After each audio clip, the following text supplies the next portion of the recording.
Donald Trump's impeachment continues, and it is, of course, going to now move to the Senate, where Trump will stand trial, and senators will decide whether or not to convict him of the articles of impeachment, which include abuse of power and, of course, obstruction of Congress. Construction of Congress, exactly. Now, obstruction, did I say construction? Sorry about that, obstruction of Congress. There's only one thing he wants to construct, and it ain't Congress. Right. So now, with that said, I find this latest story about what Senate Minority Leader Chuck Schumer is doing, because no one's gonna listen to him. He sent a letter to Senate Majority Leader Mitch McConnell with a few demands, and the demands include testimony from former National Security Advisor John Bolton, and also White House Chief of Staff Mick Mulvaney. Also, Schumer wrote that other witnesses should be called as well, should they be identified by the Trump administration or members of the House who have been designated as impeachment managers.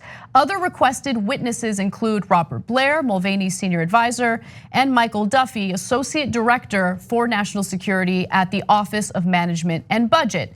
Schumer also called for the Senate to subpoena documents from the White House, State Department, and OMB regarding the delay of military assistance to Ukraine.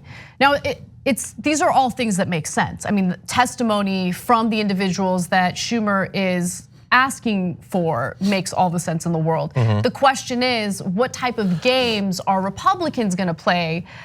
Particularly someone like Senate Majority Leader Mitch McConnell, who has, been guilty of obstruction himself, like not in the criminal sense, but when it comes to something like, I don't know, confirming a Supreme Court nominee, he's pretty aggressive in preventing those types of things from actually coming to fruition. So yeah, well, I mean, we have some idea. I mean, they've talked about some of the witnesses they would like to see there. The idea that they're gonna get Joe Biden or Hunter Biden is part of, like, it's depressing.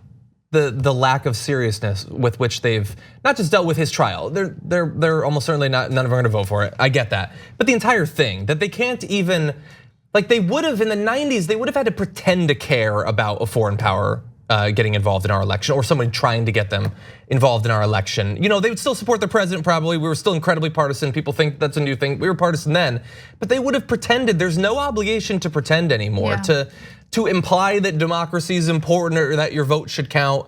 And so the fact that Trump, like that Giuliani's investigation was based on absolutely nothing, the conspiracy theories about like CrowdStrike and all that, they're just going to amplify those as part of the trial.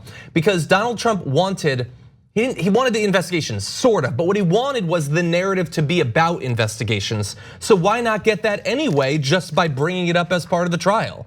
It really accomplishes the corrupt goal he was pushing for. You're right. I mean, look, we knew that there would be issues once this gets to the Senate, and so this could be disastrous, not only for the current political state that we're in, but what it means for the future.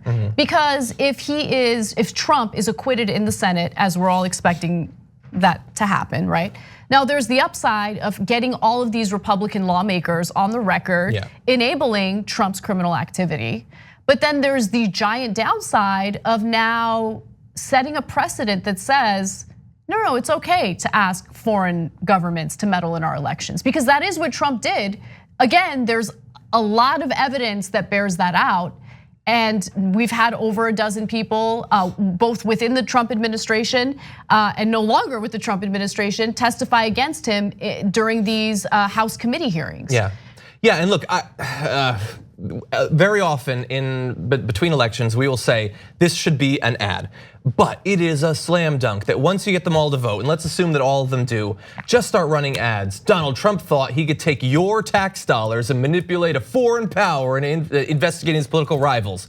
And so a senator said it was fine. Like, you gotta run those sorts of ads. We know that especially in the last few election cycles, corruption is a huge motivator to come out and vote. No one has been as obvious with their corruption as Donald Trump. And if these Republican senators wanna sign off on that, good, do that, and then link them to his corruption. That's how you want to win the Senate. That's how you do it. And especially Mitch McConnell. He thinks he's clever and he's cute and he's playing games and stuff like that. He is already polling really poorly. It's by no means a guarantee that he's going to lose. Certainly not. But if he is going to be the premier defender of Donald Trump and his corruption, then you gotta hang that around Mitch McConnell's neck. Well, one thing I'm also really curious about is how Republicans plan to respond to the actual substance of the testimony during this trial, right? Because you're gonna have testimony, witnesses are gonna be called by the Democrats, and they're going to say much of what we've already heard during these public hearings in the House.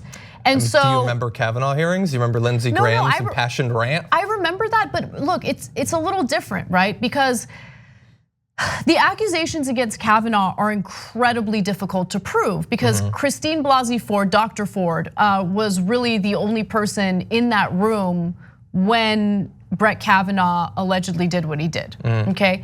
And so with the impeachment trial, you have witnesses who all corroborate the same thing. And so there's way more evidence here, which is why originally Republicans were scared of what to do. They attacked the process of impeachment, but they wouldn't attack the actual substance of what the witnesses would say. They would attack, let's say, the character of the witnesses, even though many of them were appointed by Donald Trump. They would say that they're never Trumpers, that they have a political agenda. But I don't think that that really goes, I don't think that works. I don't think that that's effective. Yeah, I don't know how or if they're gonna respond at all. I think Mitch McConnell is gonna rush through it as fast as he possibly can. I think that every action that Republicans, in particular Republicans in the Senate, are taking is predicated on one belief, and that is there are enough white conservatives to get them reelected. And I don't think that they are going to change in any fundamental way until it is proven to them that that is not true. And they need to expand beyond that incredibly significant but shrinking base. Thanks for watching the Young Turks, really appreciate it. Another way to show support is through YouTube memberships. You'll get to interact with us more. There's live chat emojis, badges. You've got emojis of me, Anna, John, JR. So those are super fun. But you also get playback of our exclusive member-only shows and specials right after they air. So all of that, all you gotta do is click that join button right underneath the video. Thank you.